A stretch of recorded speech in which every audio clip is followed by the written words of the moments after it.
السلام عليكم ورحمة الله وبركاته. هشام محمد يحييكم من جديد. رمضان كريم وكل سنة وانتم طيبين وكل عام والأمة الإسلامية بألف خير وسلامة. بعتذر عن التأخير، لكن والله في ظروف خارجة عن إرادتي منعتني إن أنا أظهر المدة الطويلة اللي فاتت دي كلها، وتقريبا هو ده موضوع الحلقة اللي أنا هكلمكم فيها. هكلمكم عن تجربة شخصية تعرفك احنا عايشين في بلد شكلها ايه.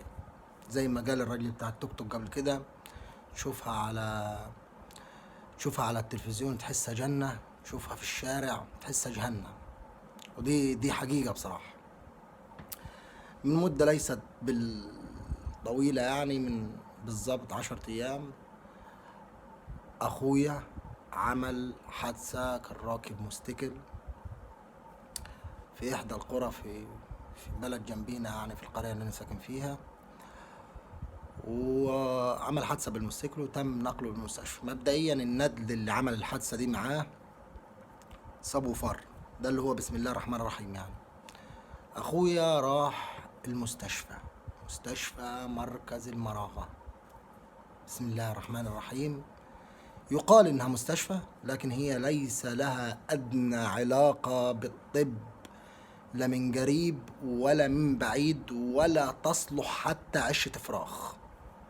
قولا واحدا، يعني مزارع الفراخ بيبقى فيه اهتمام و ده طماطم بالبطيخ. قد يعني يكون فيها بقايا من الكفاءات، لكن لا توجد أدنى إمكانيات. واللي بيحصل جوه مستشفى المراغة مهزلة. لكن مش ده موضوعنا. أخويا رحنا عليه بالأشعة، احنا اللي شايلين، واحنا اللي هنودع الأشعة. عملوا له أشعة، وبعد كده عملنا خياطة بعد ما جبنا كل حاجة من بره بفلوسنا. كلام زين. احنا في مستشفى حكومي، وبعد كده تحول على مستشفى الجامعة في سوهاج عشان يشككوا انه في حاجة في الجمج. مع ربنا يقوم بالسلامة، يعني هو بخير بفضل الله دلوقتي.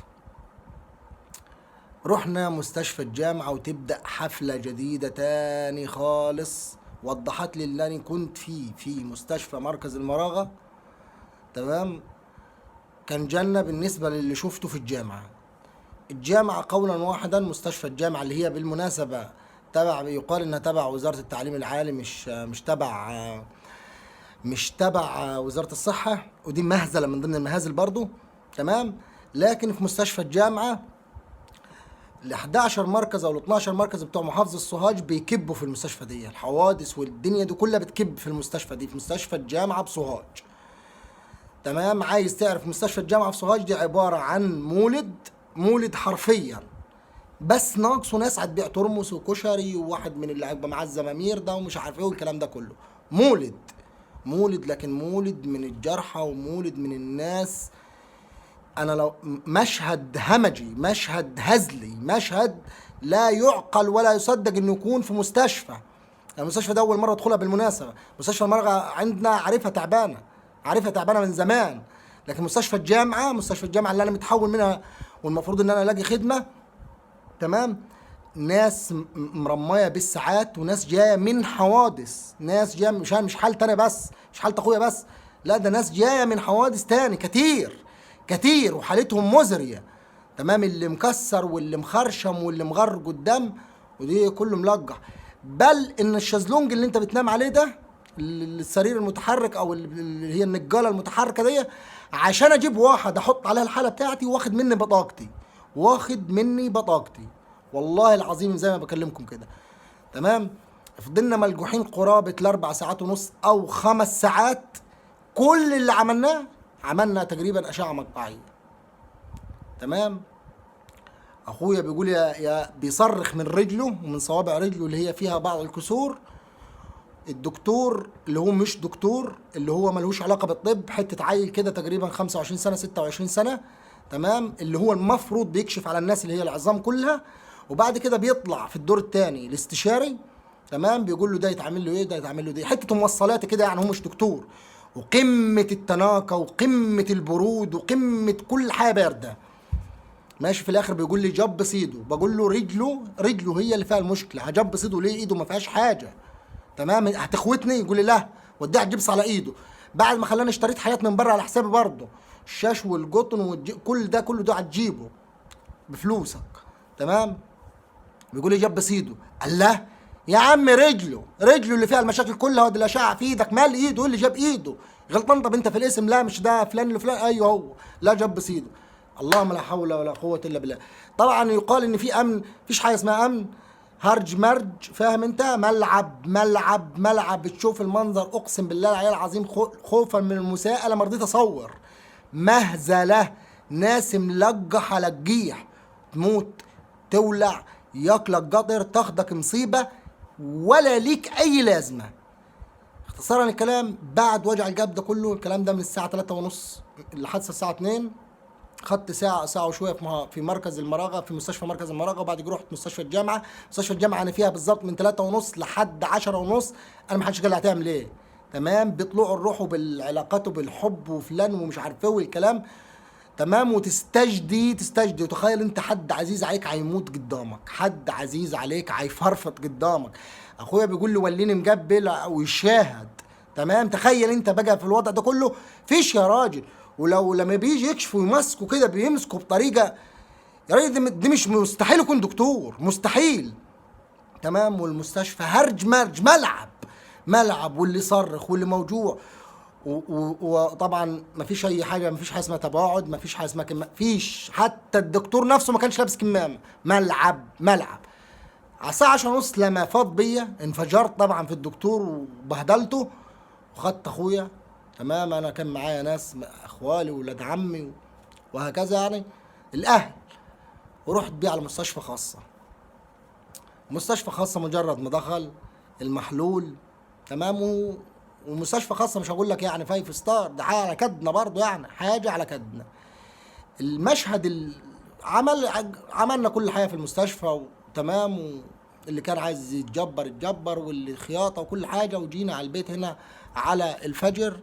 تمام، ولا انكر ان التكاليف مستشفى دار الشفاء اخوانا بطحطه، دار الشفاء بطحطه، قولا لله والله العظيم التكاليف مش المبالغ فيها خالص، هي في المتناول. تمام، المشهد الهزلي ده كله، الهزلي، وما يقالش عليه غير هزلي، وصلني القناعه واحده، ان احنا ملناش 30 مليون لازمه في البلد دي. اختصارا للكلام، معاك فلوس تتعالج، ما معاكش فلوس تموت. اهو، معاك فلوس تتعالج، ما معاكش فلوس تموت. انت ولا ليك اي لازمه، ولا تسوى فرد الشبشب عند الدوله. احنا ولا عندنا مستشفيات، ولا اي حاجه من المستشفيات. واقسم بالله العلي العظيم، لولا طال الوقت لاقول لكم على مهزله القصر العيني في اسيوط، بعناية، ما حدش حكي لي، ما حدش قال لي الكلام اللي انا شفته، والله تجاره. تمام، لان سبحان الله يعني يمكن الدنيا حاطه علينا الايام دي. بعد حادثه اخويا دي ب3 ايام، تمام، ابناء عمومتي حصل معاهم حادث وعربيه وقصه، وكانوا في القصر العيني في اسيوط، اللي هو المفروض انه بيستقبل من محافظات الصعيد كلها، بيستقبل من سوهاج وبيستقبل من جنة وبيستقبل من المنيا، ناهيك عن اسيوط نفسها. مهزله بالمقارنه مع سوهاج، فرق كبير حقيقي. تمام، بالمقارنه مع مستشفى الجامعه في سوهاج فرق كبير، لكن هي نفس المهزله. عشان تدخل من بره لازم تدفع 20 جنيه. بعد ما تدخل ياخدوا منك ال 20 جنيه، يقول لك اطلع بره يا عم، خلاص مفيش زيارات. الله، امال انت مدخلني من الاول ليه؟ طب لما انت هتطلعني بره المستشفى بتدخلني ليه اساسا من الاول؟ وبرضه ما رمحتش واشتريت كل حاجه على حسابك، مش هتقدر تعمل اي حاجه. دكاتره اقل ما يقال عنهم انهم فاشلين. تمام، ما فيش اي حاجه لها علاقه بطب ولا تعقيم ولا نظافه ولا اي هرج. فاكرني بمستشفى الابتدائي اللي كنا فيها، نفس القصه دي. معاك فلوس هتروح مستشفى خاصه نظيفه ويستقبلوك وتم بفلوسك. ما معكش فلوس، انت مستشفى قد الجزمه من الدوله وموت زي الكلب، في منك ياما. اي حد بقى يطلع يقول لك احنا عندنا مستشفيات احنا الدوله مش عارفه عملت ايه في الفلوس في المستشفيات، في علاج، في الكلام ده كذب. في حاجه اسمها تامين صحي في مصر. مفيش مستشفيات زي الناس في مصر دي قولا واحدا. عايز تتعالج على حسابك، ما معكش فلوس موت من دون ما انت فقير، انت كلب، انت ما تسواش فردة شبشب، موت في 60,000 دقيقة. ندموني على السنتين الجيش اللي انا خدمتهم، وقسما بالله انا قربت على فقد انتمائي كده البلدي. يعني الواحد تكة تاني وخلاص هينفجر. ايه ده؟ الله اعلم. حسبي الله ونعم الوكيل في كل مسؤول ما بيعملش شغله، في كل حرام هينهب في البلد دي، تمام، واللي بيها مفيش حاجه واصله للمستشفيات ولا المدارس ولا الكلام ده كله. حسبي الله ونعم الوكيل، حسبي الله ونعم الوكيل. نختصمكم في الله. دي يعني حاجه تجربه شخصيه حبيت افضفضها معاكم واقولها. سامحوني لو كنت طولت عليكم. مره تانية كل سنه وانتم طيبين، رمضان كريم علينا وعليكم. السلام عليكم ورحمه الله وبركاته.